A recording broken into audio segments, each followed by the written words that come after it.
जिस तरह की बात इसमें हो रही है, शायरी हो रही है, उस तरह की मुलाकातें अब रही नहीं हैं। हमने पिछले 2 साल में वर्चुअल मीटिंग्स बहुत देखी। तो क्या लगता है ये इस किस्म की शायरी अब जो सोशल मीडिया जनरेशन है ये इससे किस तरह रिलेट करेगी? उन मुलाकातों का असर अभी भी है? वो इन गज़लों के ज़रिए, इन बातों के ज़रिए, इस तरह के गानों के ज़रिए अभी भी आ सकता है, या वो पहले से है, सिर्फ उजागर हो जाएगा इसकी वजह से? मुझे ऐसा लगता है कि कोई भी इंसान ऐसा नहीं है, चाहे वो ये दौर हो चाहे कोई भी दौर हो, कि वो मिलना ना चाहे दूसरे इंसान से।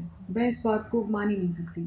ठीक है। वो सोसाइटी ने अगर ऐसा कुछ कर दिया है और वो नहीं कर पा रहा, तो वो रोक रहा है अपने आप को। ऐसा नहीं हो सकता कि आप किसी से मिलना ना चाहें। तो और ये जो ज़मीन है पाकिस्तान, ये जो मट्टी है, हमने शायर पैदा किए हैं। मतलब हम सोचने वाले लोग हैं, हम सोचते हैं। तो चाहे वो बच्चा हो या कोई भी हो, वो चलती हुई एक चीज़ डीएनए में तो आ रही है ना। यस। तो वो मुझे जैसे नहीं पता था कि मेरी एल्बम, मुझे लगता था कि 30 35 40 साल के लोग सुनेंगे उसे। जॉन एरिया की शायरी है या इनकी शायरी है। लेकिन जब अब आप जाके देखते हैं स्पॉटिफाई पे या कहीं, तो वहाँ बता देते हैं कि आप कौन कौन सुन रहा है। तो मुझे एक 15 साल का लड़का सुन रहा है, मुझे एक 18 साल की लड़की सुन रही है, मुझे एक 25 साल का लड़का सुन रहा है। और फिर कहीं जाके वो बहुत कम लोग हैं जो 30s 40s के 50s के लोग जो सुन रहे हैं, उनकी परसेंटेज बहुत कम है। ठीक है। तो मुझे ऐसा लगता है कि आप मुलाकात करना चाहते हैं, चाहे वो यही मुलाकात क्यों ना हो कि आप गाना ही सुन रहे हैं या किसी को भेज रहे हैं, तो वो ये मुलाकात है आज के दौर की शायद। सही है। तो वो बिल्कुल वो अब वर्चुअल हो गई है, लेकिन उसके पीछे जो फील है, जो फीलिंग्स हैं, जो जज्बा है, वो वही वाला है और वो उससे रिलेट करेंगे। बिल्कुल सही है। अच्छा, इसी के साथ अगर हम एक क्वेश्चन की तरफ आएँ, इस सारे एल्बम में जितने भी गाने थे, सबसे ज़्यादा रोमांटिक वाइब, क्योंकि अब आपने कहा है कि भाई मैं बहुत रोमांटिक हूँ और बरमला का, सबसे ज़्यादा रोमांटिक वाइब किस गाने से आ रही है आपके लिए? मुलाकातें। मुलाकातें। और किसी को सोचना एक सिलसिला। किसी को सोचना एक सिलसिला। ज़बरदस्त। अच्छा, अब एक और चीज़ जो इसमें शामिल होगी, जैसे भी आपने जिक्र किया, फराज रिजवी साहब हैं और इनके साथ आपने म्यूज़िक किया, तो ये कैसा होता है एक्सपीरियंस? एक तो एक म्यूजिशियन के साथ वक्त गुजारना, उसके साथ रहना, फिर सेकेंडली एक प्रोजेक्ट को इतना अर्सा काम करना। आपने जानी में भी ये सिलसिला किया और अभी भी किया, तो इसके बारे में कुछ बताएं कि ये प्रोसेस कैसा है दो आर्टिस्ट का जो कि एक ही फील्ड से हों, फिर वो साथ म्यूज़िक बना भी रहे हैं। तो इसको थोड़ा एलेबरेट करें हमारे लिए, हमारे समझने के लिए, कि प्रोसेस क्या होता है, एक्सपीरियंस क्या होता है। एक्सपीरियंस तो बहुत बुरा होता है। अच्छा। सच तो ये है। ठीक है। क्योंकि वो दोनों ही म्यूजिशियंस हैं, तो आप उखड़ जाते हैं एक टाइम पे कि ये ठीक है। आप समझाना चाहते हैं शिद्दत से बात की ऐसे है, वो भी म्यूजिशियन है। हाँ। वो कह रहा है ये ऐसे है। बिल्कुल। तो वो जितनी लड़ाई आज तक 6 7 साल मेरी शादी को हो गए, मतलब मेरा वो पार्टनर है, तो बिल्कुल। वो ज़्यादा जो लड़ाई है वो म्यूज़िक को लेकर है। और शायद वही ये चीज़ निकालती है जो अब आप सुन रहे हैं। बिल्कुल सही। इसके अलावा मुझे नहीं याद कि हमें इससे वक्त ही नहीं मिला कि हम किसी और बात पे लड़े। सही। हाँ। एक तरह से तो पॉजिटिव हो गया, हाँ, वो कहीं उसमें हो से गया। एल्बम्स भी निकल आई और वैसे भी लड़ाई नहीं हुई। लेकिन वो प्रोसेस तकलीफ दे है ये। ठीक है। तो हाँ, बहुत अच्छा नहीं है, मैं कहूँगी उसमें। ठीक है। सच्ची है। ठीक है।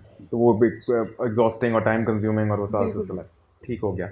अच्छा, इसके साथ साथ ये जो एलिमेंट है, इसमें एक और बड़ी चीज़ है जो अब आप दो नाम नीचे देख पा रहे हैं जी। इस एल्बम के, मुलाकातें, किस्सा खलवत है, और रफ़ीको दिल ज़ुबानी है। जी। इसको बताएं, ये मुख्तलिफ वर्जन्स हैं, ये क्या है, ताकि जो हमारे ऑडियंस है वो भी समझें। ये मेरे एक दोस्त हैं जय सिंह, और वो स्टोरी टेलर हैं इंडिया में। तो वो उनकी जो दादी थी वो लाहौर से थी, लेकिन फिर वो पार्टीशन में उनको जाना पड़ा हरियाणा। तो मैं उनके साथ एक हरियाणवी ही एक एल्बम कर रही हूँ, तो पंजाबी को जानने का मौका मिल रहा है। तो वो उसने जब ये गाने सुने तो उसने कहा कि यार मैं तो इसमें कहानी सुनाऊंगा, ये एल्बम रिलीज़ नहीं हो सकती। अच्छा। मैंने कहा ये 6 गाने हो गए। उसने कहा नहीं, मेरी कहानी होगी इसमें। ठीक है। तो रफ़ीको में उसने उद्यम सिंह की कहानी, उसने कहा मैं भेज रहा हूँ, तुम ये बस सुन के बताओ तो फिर देखते हैं। ठीक है। तो उसने फिर वो कहानी बुनी और वो उसने सुनाई, और वो 2.5 से 3 मिनट के अंदर स्टोरी टेलिंग कर पाना, वो उद्यम सिंह की एक बात बता पाना। और जो मुलाकातें था उसमें उसने एक लव स्टोरी बुनी बनाई है। बिल्कुल। तो वो मुझे तो बड़ा वो इंटरेस्टिंग लगा उसके साथ काम करना और ये सारा कुछ, तो इसलिए। और इसके बाय द वे जो 2 नाम हैं, किस्सा खलवत और दिल ज़ुबानी, वो इन्होंने रखे हैं। और इन्होंने मुझे कहा कि दिल ज़ुबानी मुझे लगता है कि होना चाहिए, आप ये देख लें। तो मैंने कहा दिल ज़ुबानी? ने कहा लुगत में नहीं है दिल ज़ुबानी, ये लफ्ज़ नहीं है। लेकिन ये हम मुझे अच्छा लगा, मैंने कहा अच्छा लुगत में नहीं है तो फिर डालते हैं इसको। डालते हैं लुगत में। अच्छा लग रहा था। तो इनकी तरफ से आए 2 नाम जो डिफरेंट वर्जन है। बिल्कुल, और इसी से मेरा अगला सवाल आएगा। दो डिफरेंट वर्जन्स हैं ये, स्टोरी टेलर और एक म्यूजिशियन का कोलैबोरेशन। कोलैब वैसे भी होता है, आप म्यूजिशियन होते हैं, सिंगर के साथ कोलैबोरेट करते हैं, लिरिसिस्ट के साथ कोलैबोरेट करते हैं। ये एक बहुत यूनिक, बड़ा ही डिफरेंट कोलैबोरेशन है। तो ये एक्सपीरियंस कैसा था जब वो स्टोरीज भेज रहे थे, उसमें म्यूजिक को मर्ज करना, ओवरलैपिंग से बचना? थोड़ा टेक्निकल भी मैं जाऊँगा इस हवाले से।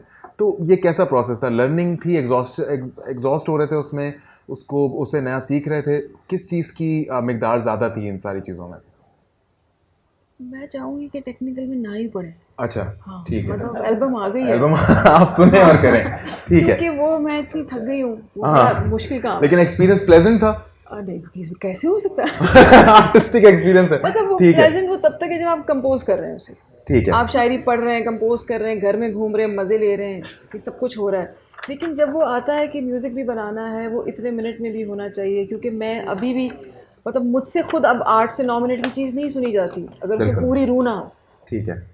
तो वो उसको कर पाना कि वो अब फिर किसी का प्रोजेक्ट हो तो आप एक अलग तरीके से भी सोचते हैं, फिर वो आपका भी होता है कहीं ना कहीं। तो ये एक मुश्किल काम तो है, लेकिन वो किसी तरह से हमने अंजाम दिया। कर दिया है। बिल्कुल। और वो प्लेजेंट बिल्कुल नहीं था, तो आर्टिस्टिक एक्सपीरियंस प्लेजेंट नहीं हो सकता, या फिर होता है बाद में, होता है जब निकल के आ जाता है। हाँ, फिर जब वो लोगों तक पहुंच जाता है तब होता है, और जब वो शुरू में होता है तब बीच का जो होता है, जब वो खत्म हो रहा होता है और उसको रिलीज तो जो एक्सप्रेशन है ना आपके, बता रहा है कि वो बिल्कुल नहीं है।